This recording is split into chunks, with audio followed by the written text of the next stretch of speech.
Let's try that again. Mic on. Hi, everybody, and welcome back to the ESO headquarters at PAX West 2016. We are up here in room 3AB on level 3. If you're here at PAX, you should come see us. Our next panel is going to be the Creating ESO Development Stories panel, where our developers here are going to tell some of their fun and fascinating stories about creating the Elder Scrolls Online. Hours worth of them. Hours. Well, you only have an hour. And I'll let them introduce themselves. So take it away, guys. Thanks, Jess. I'm Mike Finnegan, Dungeon Lead. Brian Wheeler, the PvP lead. Rich Lambert, the creative director. Philip Draven, lead systems designer.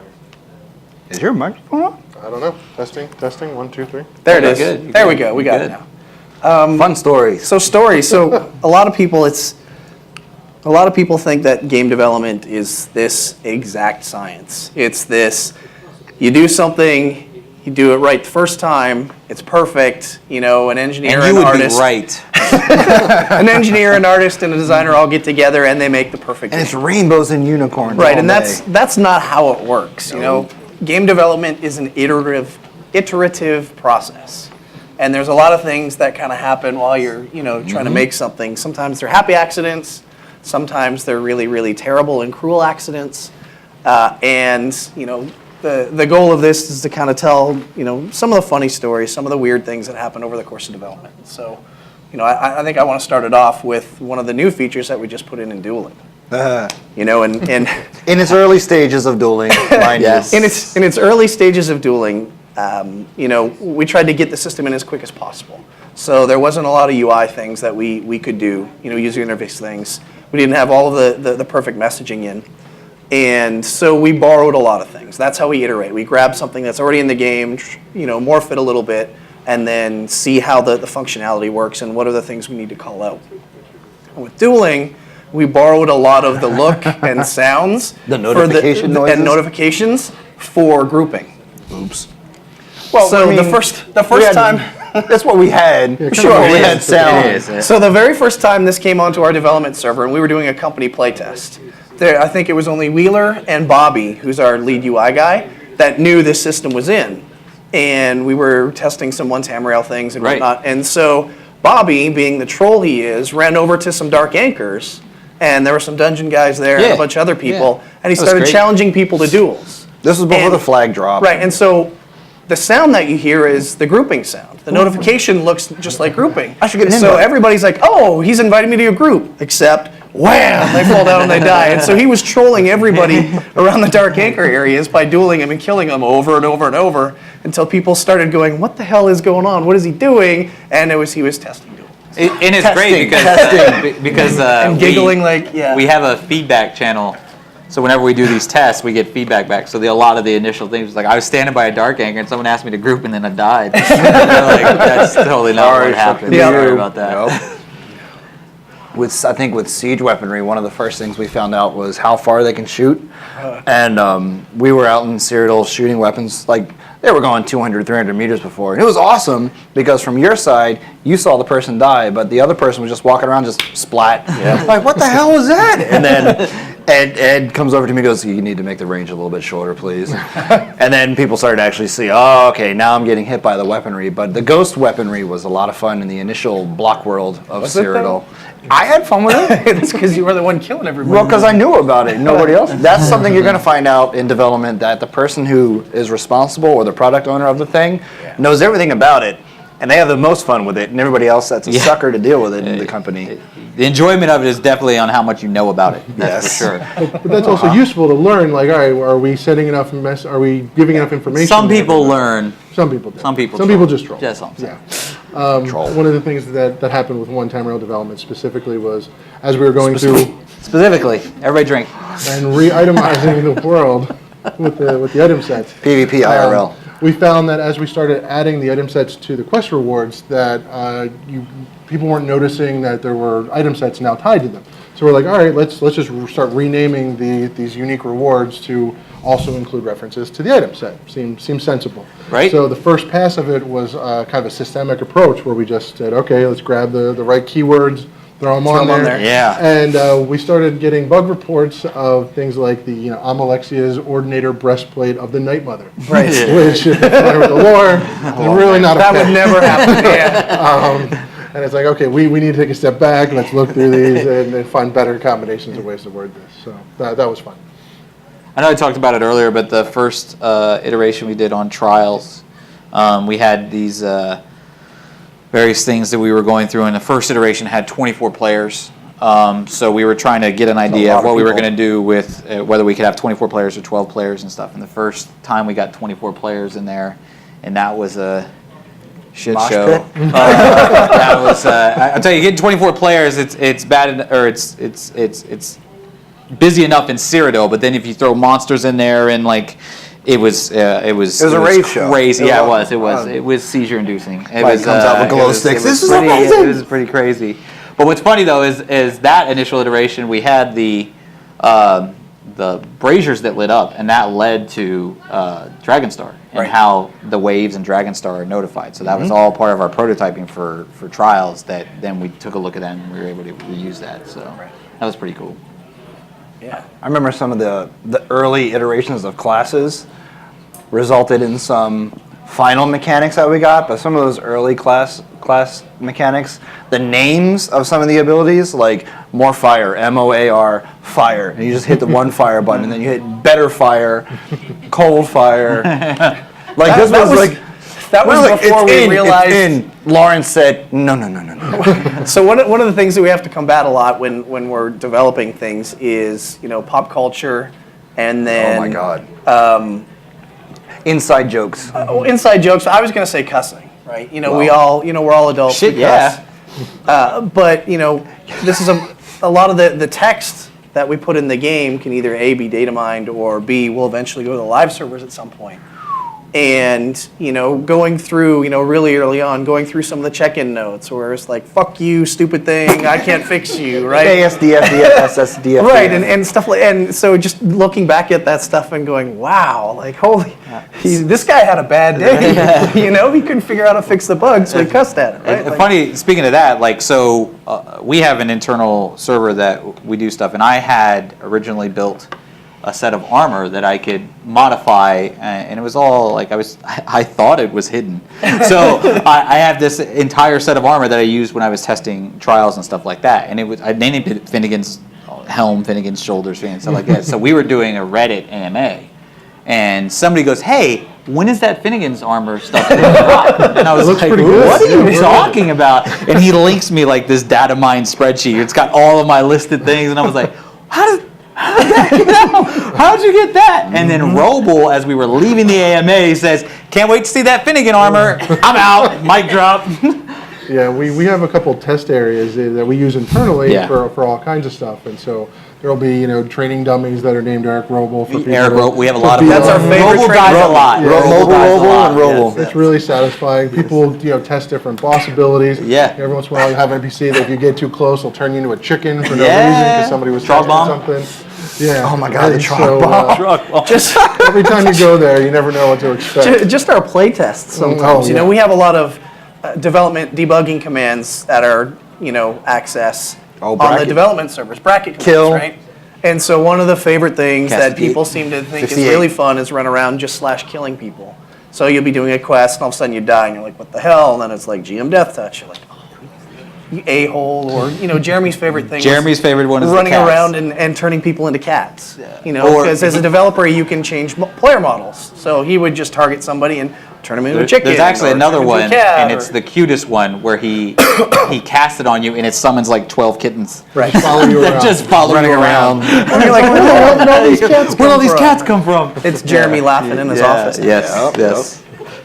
I think recently, some of the newer developers are finding the joy of crashing the server internally, and we always tell people You're not a developer until you've crashed the That's server. exactly what we tell. It's like until you crash Nothing the is server. worse than getting that message from From Ed Ed saying, saying, stop that Stop. shit. Whatever you're doing, stop. Infinite recursion loops. Really. Yes, Oh yeah. no! Yeah. Yeah, one of my Yep. first quests, I didn't realize that when you had an NPC get summoned to follow you, like for a quest, that them entering the area could trigger them A summoning summon. their own follower. Yes, And yes, so very those quickly, infinite when I followers was are great. playtesting, it was the whole server just went. I'm There's told I a need to person spawn in this. this room right now who's visiting that has been on the end of Yeah. Ed's wrath a few times. Either, hi Chris, He went like, oh shit. Don't talk about. you know, our tool set is really powerful and it lets us do a lot of really cool things. It also lets you break a lot. It also lets Yeah, you break it a lot of things, and so you know that's half the fun of development is trial and error and playing with Let's see things. if this Getting works. yelled at by Oh. Ed. And then Ed. The fun thing is when you find something that does work, and then you're like, all right, did it break anything? It's You very wait much around. the meme of like Tom Hanks from Castaway when he's like, "I've made fire." That's exactly what Yeah, it is. exactly. It's something you develop and it works right the first time. You're like, "This is Yeah, This is this great. is great. It works. This how did this work? How did this Yeah, happen? I'm every- used to this being Every broken." once in a while, something will just kind of hit you and Yeah. be like, "Can I actually do that?" Like we were, Yeah. we were. That's how half of Jason Barnes' content comes to There, life. there you go. We were, And Jeff goes, like, we were working late one night leading up to the game launching, and I don't know why, but we just got struck by there's this druid meditating outside a way shrine in Grotwood, just hanging out, real tranquil, peaceful. And we were doing something with harvest nodes, and there's a piece of lumber that spawns right next to him, just incidentally. And we were testing it, we were killing stuff, we were harvesting. We're like, man, he should really react. Like he's sitting there meditating. He's a Bosmer. He was a Bosmer. Yeah, he's just a sitting- Bosmer, yeah. And so we're like, we had a little bit of a VO budget left, and we had a little time. We're like, could we actually make him be offended that you're chopping wood right next to him? And I never see it come up, but he's still there. And he has a And couple if you of- chop wood right next to him, If he'll you say, chop- "I'm right We're like, here." You not see me meditating right here? And it just came together. We were like, can we even do that? And we tried it, and we could. Now it's in. yeah, there's lots of like little Easter eggs. Oh, yeah, I all mean, over. in Cyrodiil, I have it. Easter I have eggs. a ton Big in ones. Cyrodiil. Yeah, the fun one that I like is one of our content designers made this crazy skeleton dinner. And he's in there adjusting skeleton heads and stuff, walking around, putting plates down. And it's often some random location in Cyrodiil. And if you go up into his house, there's a skeleton sweeping away. And it has a dress on. If you kill the skeleton, you hear the guy go, "That's my wife!" And he runs out there. And we were like, sure, why not? Sure. So there's all kinds of little things like that. Yeah, I mean, in every zone, if you Oh, just yeah. walk around and look for them, Yeah, there's they're a house everywhere. that's just covered in monkeys for no reason. Just all the monkeys They constantly. went a little crazy with the monkeys They in AD. really In went AD, crazy. there's Yeah. some there's a monkey lot of shrines. them. There's a lot of those. But yeah, like the dog, sitting there at the gravestone, like, little sad moments and things. A lot of our encounters. Dogs are So- definitely good for Easter eggs. Yeah, they're We all did over. when we first do dungeons, we have a couple of different layers that we do for dungeons. So we have our designers that go in, and our designers are great, and some of them are really lore focused, and they go in and they want to focus and try to get the story right so that when it goes to our fiction guy, he has very little to write. Some designers don't care as Nope. much about that because they know the text is going to be changed anyway. So we get the first iteration too, of you both. Oh, yeah. the first iteration of Maw of Doesn't work. Lorcage. I believe the quest was kill the space Space kitty. kitties. Yeah. And You killed the space you kitty, talk to great. the NPC and he was like, "Gotta shut that maw. Gotta shut that maw. Shut the maw." And you're like, "Okay, I guess we're gonna have to change all this text." So there's a lot of doesn't that go stuff. live. One of our first designers had, and he thought that this was appropriate that the monster said, "Attack my target, my pretties," and I was like. That doesn't make sense. Like I'm targeting Rich. I'm targeting Rich. Attack him. So it's pretty funny to see that kind of stuff. Yeah, the Drake of Blades, she started out not having a real identity. She didn't have a tick. Yeah. No, she didn't have an identity at all. And then after a while of figuring out how that character should act, one of our lead writers, Lehman, kind of said, she should just be straight up Asperger's-y. I don't care, just says whatever's on her mind. And Rich was like, yes! Yeah. So And it was perfect. it's like, and we would hear people delivering her lines, and the voice actor would come back, I was trying to make her sound a little empathetic. Like, no, make her sound like an asshole. She just doesn't know that she's offending the crap out of you. And that kind of goes with sort of the opposite of me Yeah. and Mike when we put in a quest, kill this thing. Did you kill the thing? Great, good job. Reward. Yeah. And that turns into Drake of Blades having a personality and an attitude, and that's awesome that our writers can do Yeah, that. I think that's key of our entire process, right? Yeah. Like it's an iterative process, and I think I've told this story before, but with Narcissus Dren, in Orsinium, he was always a storybook character in the books, and we decided we were going to bring him out and introduce him to people. And in the quest originally, Spoilers, by the way. right? If you haven't played it, sorry, spoilers. But in the quest, in the first cut, you didn't actually get to stuff him in the sarcophagus at the end. That came out of playtesting, and we were going through there, and we were like, he's such an asshole. Like, how do we want to get this guy back? And I don't remember who, but somebody decided, or shouted out the idea of, can we stuff him in the sarcophagus? And Janet, who was the person responsible for the quest, she got this really evil grin on her face, and she's like, "Oh, I love that! I can make this happen." And she went in, she put it in, and it still wasn't 100% because we needed some help with the art. But that first time you got to stuff him in the sarcophagus, it was magic. It was just like, yes, this feels good, right? Yeah, sometimes it just clicks and everybody is on board and you try to make it happen. So it's really cool, and and we kind of get that with player feedback as well. Like, it's not just developers that give that kind of feedback. Sometimes it's player feedback. That's how the Chalamo came to be. That's how the Chalamo became to be. That's how a lot of our bug fixes and tuning and tweaking get in. There's one particular story that I like to tell with PTS feedback is a lot of people don't think we read the feedback. That was huge. And they don't that we don't read any of that stuff. And there was this, I think it was for update 6, the provisioning revamp, I think, where the potato lady, right, where she wrote this novel in feedback about how she had this family. And we get feedback piecemeal. Like, here's one Yeah, thing but that it you was filled out, like- here's it another was thing you like- filled so out. Like I 8 different think- pieces yeah, of feedback. yeah. that it was And we had It was to all put the one story story. together in order, but it was this heartfelt letter to us about how She had a family. she had a family and she was missing her family and going through, and I'm like, well, what the hell does this mean? careless Right? Then we got towards the end, and it turned out punchline. that her family was a bunch of potatoes that she had in her inventory. And in the update, the potatoes got turned into leeks or Yes, something like that, and she wanted her family back. and it was actually a bug, and we found the bug and we fixed it, but that was one of the stories that we got back. And so there's all kinds of crazy What's shit. great is we actually had a response that was written up to her, and Yeah.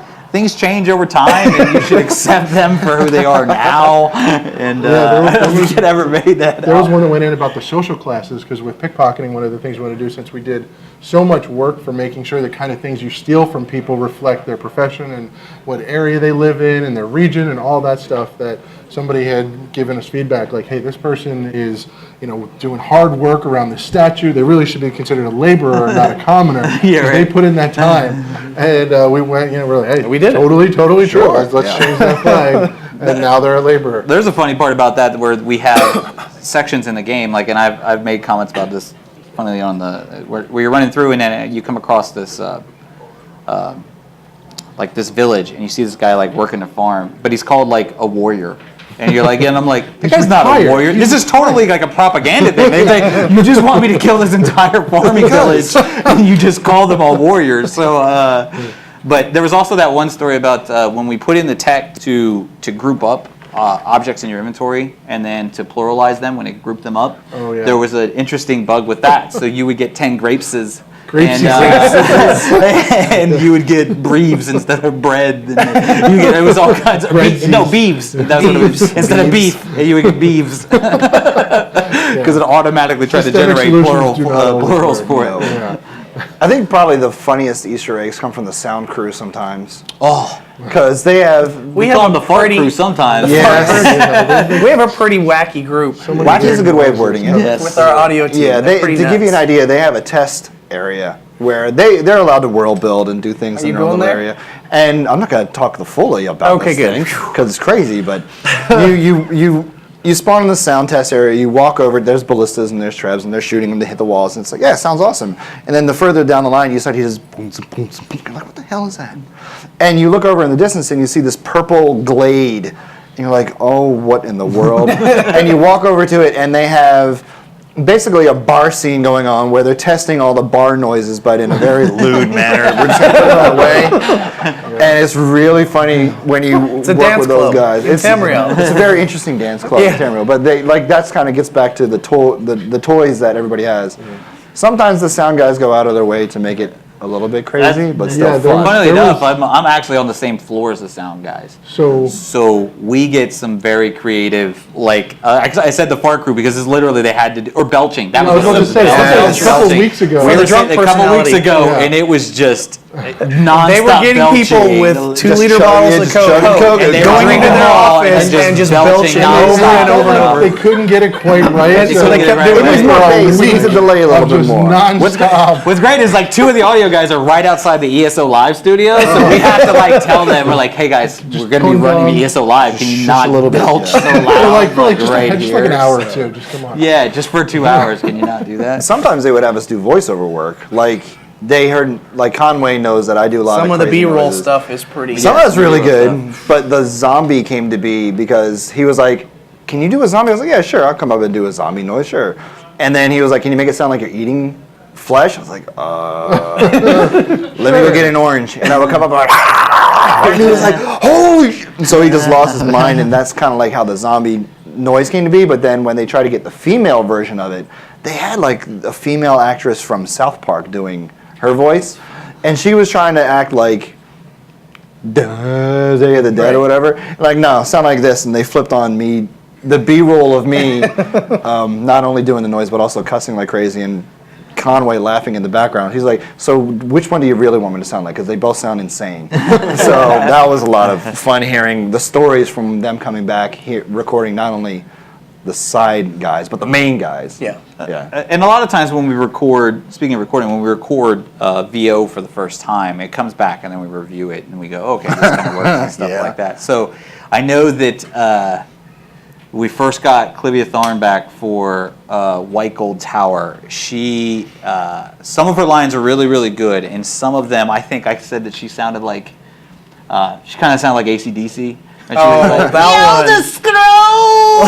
Like, it was just totally like, we were like, are we really going to use this? It's like, You did for a long time. we did, and I actually asked the audio guys to like play like Thunderstruck right after that. Like, yo, the scroll! Dun, dun. Yeah, we're trying to go, but sometimes we get that back, and I know that the Argonian Behemoth in Ruins of Mazatoon is the same guy who does the voice of the Incredible Hulk on the Avengers. So when you hear him, now I can't hear anything but the Incredible Hulk when he's talking. So that's pretty interesting too that we're able to get familiar voices. Yeah. We also come across like an unbelievable number of crazy bugs that never make it to live. Where, But we love them. I don't we know what love you're talking them, about. but like we had one where at one point Like all the faceless, but it was only eyeballs. Oh my god, those are traumatizing. All those With creepy- all the the eyeballs are out of the head and and just the floating skull. like 2 It looks inches like in the Crypt front of Keeper. it, Or we the had the- Argonians had the shrunken heads for Yeah. like a That week. was the Argonians because the helmets, and then you would take the helmet off, but it's kept the head the same, Yeah, and it and was so all it's like small. Beetlejuice, Yeah. like shrunken head, just running around. Or they like, applied twitchy and the mount. stuff. They applied the mount rigs to other people, so they Oh were my all God, stretched that out. was and- nightmare That was fuel. really That was creepy. nightmare That's fuel. Basically- whenever Figure messes with, this is what it's gonna look like, and you log in and the character's like Pink Tron. You're like, oh, Figure's messing with stuff Yeah, this week. stretching a player usually to a have to horse email model, us, but yeah. keeping the player animation is just. They usually email us and say, "Hey, this isn't going to look right for a while, so Yeah. we don't need 8 million emails on this." So. You're just like bright pink for a week. Yeah, and you're yeah. like, what's going on? I think some of my favorite things are some of the things that players do. Yeah. You know, I touched on this a little bit earlier, but you know, with the Jubilee cake, right? You know, You love it when they act like assholes. Well, I'm kind of a troll, and so with the Jubilee cake, you know, it's this cool thing that you get to put down, and there's a piece of cake on the top of it and whatnot, and you can interact with it and eat it. Well, players found that they control their raid groups, their trial groups, in Ethereum Archive. You know, when you kill the mage at the end, a portal spawns. Well, a lot of smartasses will drop the Jubilee cake on top of the portal, and then you can't actually click on the portal because you're clicking on the Jubilee cake. You know, same thing at the very beginning of the trial. You know, it's 3, 2, 1, go, click on the door. Jackass drops a Jubilee cake on the door, and you can't go through the door. You You know, know, everybody's going to be doing that because I don't think. Yeah, right. you know, it's lots of things like that. You know, it's something that we fixed, but it was kind of amusing, which is, you know, some of the tower farming stuff that was there. You know, where you could, you know, Still there right now. it's still there right now, right? We fixed that stuff, but that's stuff that we don't really think about how the players are going to interact with that. We have our QA department tries to get all of the trolley things and the exploits and stuff like that, but they will miss some. Yeah, there's always going to be emergent behavior, and then we have to kind of Emergent decide, behavior. Are we going? That's a good word. Well, sometimes we want to roll with it, and sometimes It's we many need times to- because we give people the benefit of the doubt. We're like, nobody's going to be that much of an Oh, yeah, asshole, they are. and Oh, then yeah, they are. Yeah. they are. They So always are. But sometimes it can be a good thing where it's like, well, why are they trying to do that? Maybe we can give them tools to do that in a way that's not destructive. I mean, speaking of watching players do that, when we watch them on Twitch, and when Fangrush used to bounce through the world in Imperial City sewers, and he's running around in Grid World, he's like, here we are, folks, running around in the Grid World underneath of Imperial City. And he goes on a tour, and we're like, all right, sure, I'll have popcorn and watch this. And, you're just waiting for him to jump through and attack people, and then, of course, that results in us fixing things, but that gets back to QA watches it, we watch it, but then when we watch streams, we see even more stuff that's Some streams are really fun to watch too. Oh, yeah. Just maybe it's again the troll in me, but watching the I'm going to pick on Fangrush, but Fangrush has a way of kind of getting really amped up and really angry about That's a certain nice way of things. putting it, amped up. And just knowing, can I out you?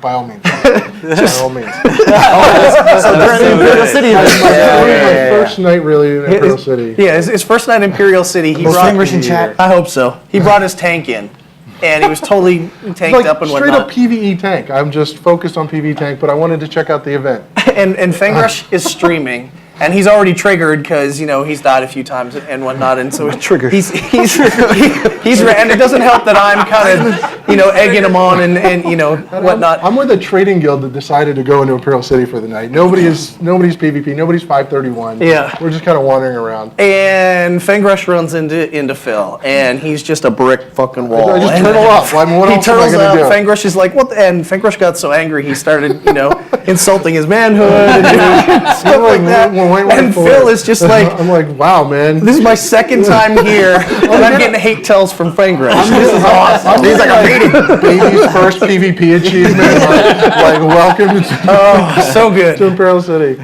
there's So yeah, another. it's fun being anonymous as a dev, on the server. But it's also fun not being anonymous because King Richard, Fangrush, some of those guys know who I am. They'll hunt you down. And King Richard. No. King Richard one time was Drunk running stream, around. that was funny. He's running around in Imperial City and he sees me running around in Imperial City too. And he asked me to group up. I was like, yeah, sure, why not?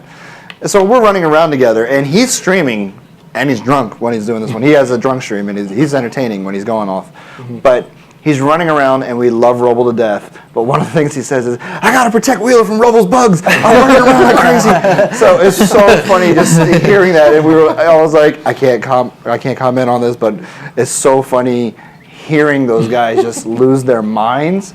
But also inside we're like, so-and-so said this about you last night. And Roble goes, yeah. So I'm gonna fix it anyway. So it's always fun to play with them and hear their reactions. So Rich streams too. Yep. And it's great because I like to go into his stream and because he's streaming the other day and he was in PvP and he was running around and there was a lot of people really? with different factions in there. So I immediately was like, and I was on my Zos Finn name, so I was like, hey, free plushie to anybody that kills Rich. And guess what I did the whole night? It was great. was And getting one of the people in there was fucking like, are you serious? And you see her, she says in chat, I'm going to go get him. And then you see her run through every other person to suicide Thanks, into Jules. Rich and take him out. Yeah. So that's good to I mean, that's kind of a fun troll. thing now that like you and me are the streamers, the lunatic dev streamers that go out there and say, this is our @ name, sure, come and find us. And Imperial City last year, that turned into pretty much everybody hunting me down, and then you learn the joy of stream delay. But Rich doing streaming of Vet Maelstrom, we had an F counter one time. He was doing it. It got I think to 83 on one of his streams. Yeah, I might have cussed. It's fun though. I don't know why. I love it, but I might have Yeah, cussed. I might have cussed you out You specifically might if have. you was You might have cussed me out. And that's kind of gets to like it's not only just what you said, development is organic, but the fact that we're also humans and act like We're humans and we use Loons and words stupids. like whoops-a-doodle. Some of them. He has like the Canadian in Canadian me. slang terms that nobody understands. Fucksicles and Fucksicles and whoops-a-doodle. that's not him throwing spam signals for you to get. That's him actually being upset. I think we'd put that on your door. Isn't it like Rich Whoops-a-Doodle Lambert, creative director? I bet it's there now. It will be there tomorrow Will be or the next day. Yes, very sure. I'm trying to think of other like silly developmental stories for Cyrodiil besides physics and alternate ones. That was when we found out we can't have physics in multiple copies. So there used to be a case where we had 3 Cyrodiils running, and we broke down a wall in one of the campaigns. And then in another campaign, you just run right through the wall. And Yep. what the hell's going on? Whoops. And it took us like a month to figure out. It was sharing the physics process, and that turned into sorry, dungeons can't have actual. Dungeons can't have physics. Yeah. That was a fun one. We can do it in a different way trolling. in Dungeons. Yeah, we troll. handle things different way in Dungeons. Yeah. But yeah, some of those accidents are necessarily funny stories, but the whole banging your head against the wall for an hour of what the hell Goes back to that exact science thing. It's not, Yeah. it's not an exact science, and a lot of times it's trial and error and trying to dig through the problem as best you can. Yeah, there was one time that came up where I think they were using dead horses as like decoration for a world boss or something, Yes. but all the audio did not get turned off, and so you just hear like screaming horses surrounding you. Like it was like when you were We totally should have kept that in game. Why is that not there? and so that had to get cleaned up. Yeah, We get that every once in a while where we'll change like the model, but it won't change the audio model, so that like a skeleton runs, you're like, oh, that's totally not what that's supposed to be. But it sounds funny as Yeah, hell. right. It does sound funny. You know, the lip syncing is crazily Yeah, off, or like yeah. you know the adornment is like off to the side, and costume mismatches. and- Oh, yeah, what's so- great is like when we initially put in stuff, we have this build that runs overnight and it puts in what's called Robo VO, which is just a robotic VO that never gets to the live servers because we have real VO by course then. But not. it's Sometimes so never. it's so great to hear it the first time with "I'm going to do," you know, it's pure monotone computer pure voice, and monotone, it's this, sounds, big And it can epic do male and moment, female. and it's, yeah. And it's just there to block out the timing, you know, give us Yeah, an idea yeah. for scripting, but sometimes it gets really weird. Trying to think of some homages we've done to other Elder Scrolls games in there. We try to get the have adoring Malik. fan in There's at one point. there's lots. So I think one of Some the of the things that I've had the most fun Yeah. with, in terms of the lore and the history, is taking a lot of the lore books that you've only ever read in the game and then translating those into actual events. Yeah. There's a few really cool ones. We keep going back to what the hell is it in Glenumbra? Chris, help me out here. I know you know the one. Barnsley's one. Crap. I don't recall. Well, you're thinking Crap about is that. what it I was. remember when we did in Cyrodiil, when you clicked on a book, it shot you up in the air like the guy that was doing the flight scroll from Oblivion. Yeah. But we kept having the case where when you land, it killed you right away, and we're like, oh, we can't really do that because that's a free res in PvP. So It was the Battle of Glenumbra Moors. That was the one where that was a book. That was actually a series of books. And the designer Jason went through and was like, "This is a really cool story. I want to tell this story." And so we got to show the story in game, way back in history, which is really, really cool. Being able to do that stuff. And that's what Lawrence helps out a lot with that. But Lawrence also puts us in check a lot. When we have those said, go kill the thing, and the thing is dead. Good for you. Good job. And then Lawrence goes, yeah, you can't. What was that thing call it recently that. that we tried to name and he said it's absolutely not going to be named this? No, Wasn't it That's some like item? everything we Yeah, name. yeah, it's half the things we put in there. It's like you're absolutely not naming this. I got a good one about the colors. Holy. So for these 3 colors over here. You mean blue, that green?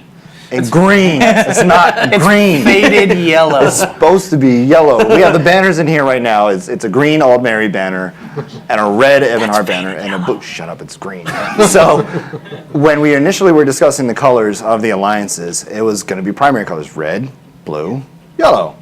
And then somehow, some way, when these banners got made a long time ago, they came back green. And we're like, ah. And then Jared, our art director, goes, why are they green? And then some of the assets in game started to be green. Because, wait a minute, we're going to have the alliance that is in the woods the most have green banners. No, it's not going to work. And I was like, that's what I said. It's going to be yellow.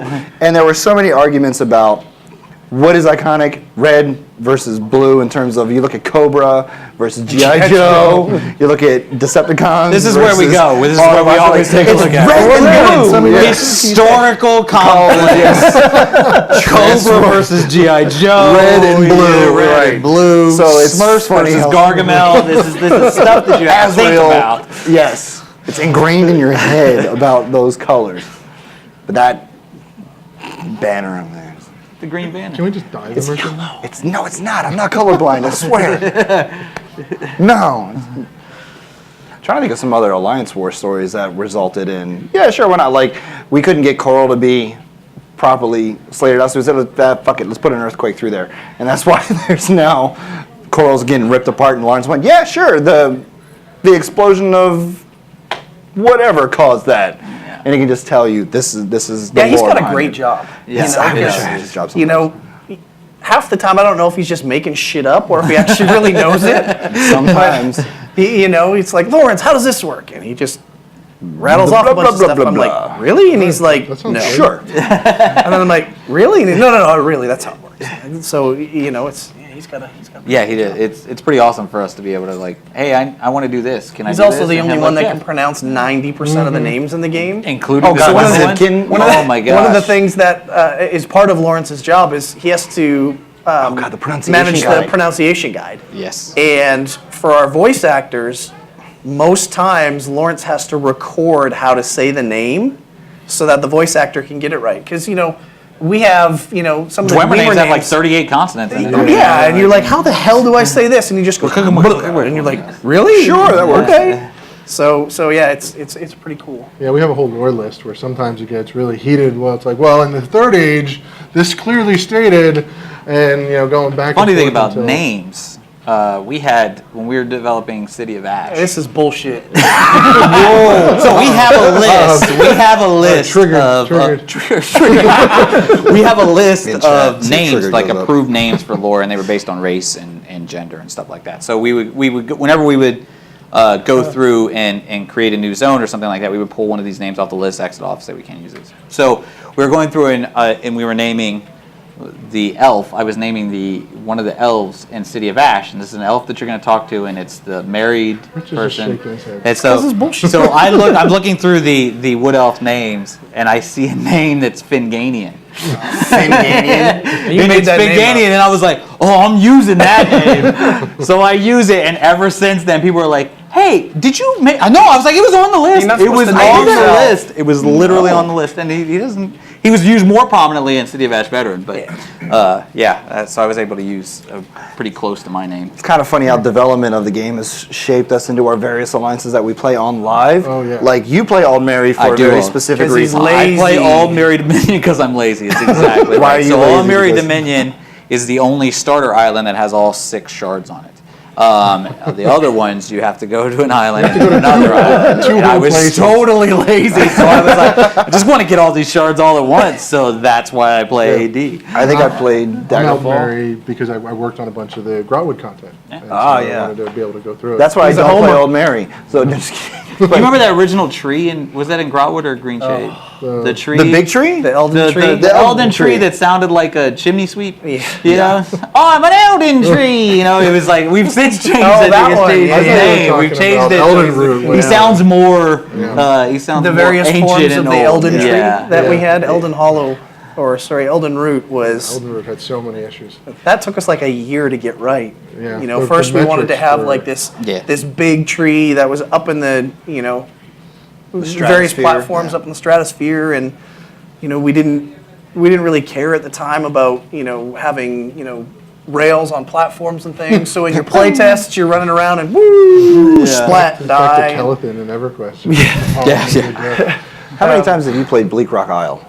Oh. How many? How many times? Mike, have you it's played fantastic. Yeah. Or the Cold Harbor tutorial. Bleak Rock, I bet you I have played through Bleak Rock Island at least 60 times. Minimum. Minimum times. Every I mean, single just quest in, over and over. in and over. development, yeah, we did that. We did a that- lot. that's- So- So that's- when are you going to make your Ebonheart character on live?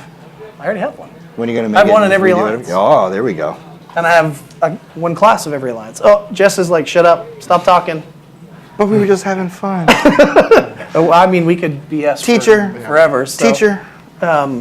I think we're supposed to be done. I would just now. say start wrapping it up because we have to prep for our dungeon Oh, raid. Oh, Dungeon Race and we get to coming hear up, Mike that's right. talk. Yeah. So these people. stories are super fun, and oh man, I we love gonna- hearing them. But yeah, we do have to prep for our dungeon race. So gonna if you guys have questions one or about 2 more development, stories or- you want to No, share, How about a question or two? Yeah, Does anybody have yeah? a question about Question anybody from our development? live audience Development. have a question? Or anything?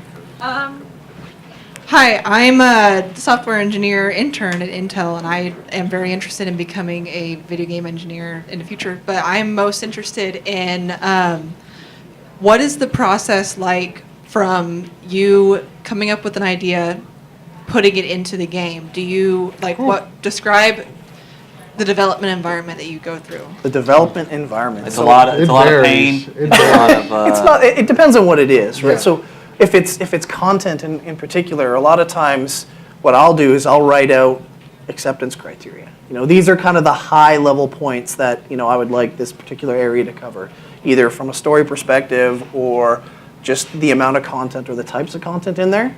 And then I'll sit down with Jeremy and his team, go over that, and then have them write up a zone design doc. And then they'll pitch that to me. We'll go through it. Once that's approved, it goes back to the team, and that's where they start going through and really fleshing out, here's the exact storylines, and here's how all the quests work, and here's the art assets that we need, and so on and so forth. And then that slowly starts getting disseminated out to the teams who are also working with it. And that's kind of how everything works. Like with Phil, Yeah. same thing. We work They together have a to lot more figure out. design and tech reviews with Yeah, the systems process has a few more gates to it because we need Brings to in make more sure engineers. everything, is going to integrate correctly with everything else, and so we'll get the acceptance criteria. I'm clicking it otherwise. so Oh, I'll okay, just- yeah. We'll get the acceptance criteria, write up a preliminary design, iterate on it internally, iterate on it with anybody that may have anything to do with the system, and then when we feel like it's pretty strong, we take it to the engineers, we take it to the leads. We say, hey, is this going to work? And if anything fundamentally needs a change, we go back through that process until we're happy with it, and then we schedule and implement it. And then, before it hits the servers. Yeah, we Yeah, try to before it make hits sure the that we've servers, kind of yeah. thought of as many angles as possible before we spend all of the really expensive time, which is engineering time. Yeah, we to get in there. Before we and get the start wizards doing to do it. we try to iterate on paper and on our Confluence, our wiki page and stuff before we actually start implementing as much as possible. Some of it's a little easier though. Yeah. Some discussions like me and Rich have about PvP because he runs around in Cyrodiil, I run around in Cyrodiil, and it's like, so this thing that's really annoying the hell out of us, do we want to change it? Yes, please. Yes. It's like, all right, well, Cool. and we sit there and we have like an hour discussion of devil's advocate, what are the arguments we're going to see, what are we not going to see, and then we go, okay, we'll pull the trigger on it. So some decisions, if they're things that already exist in the game and you want to change it, they're shorter discussions, but stuff from scratch Oh, yeah. that Yeah. Phil is Yeah. one of the wizards of, that can take a longer time to do. Yeah, we really need to make sure. We do one get more it right. question, Jess? I think so. There was Okay. actually a shout out to you guys from Sigtrick in Siggy? chat. He says, thanks for naming Sig Allfriend and Abba's Landing after me. That's like Finganian. Do we have one more question from our live audience here? Anybody? Anything about No. ESO or game development or? You can always ask us afterwards. Yep. Yeah. Yep. When Mike's running people through dungeons and making fun of them, heckling the crap out of them. All right, so next up we are going to watch He's running a trial. Beyond Yeah, yeah. Infinity Looks like and something Hodor, who are two super awesome, talented Super. raiding guilds in Europe. So they've stayed up very late for this. Thank you guys. They are. I think it's like They're 1 gonna a.m. their race time. Crap, It's yeah. like 1 a.m. their to time. see who can get through Veteran Ruins of Mazatoon the quickest. So Well, we will have return to kill everything. in just about 15 minutes to do that, and we hope you stay tuned to watch and cheer on your favorite team. I think Beyond Infinity is going to go first. Oh, it's one after the other? Yeah. Yeah, they're going to do time. Ooh, nice. So the pressure will be on for Hodor. All right, no pressure. All right, we'll be right back. Thanks, everybody, Thanks, and thank everybody. you all Thank you for all. joining us in the audience.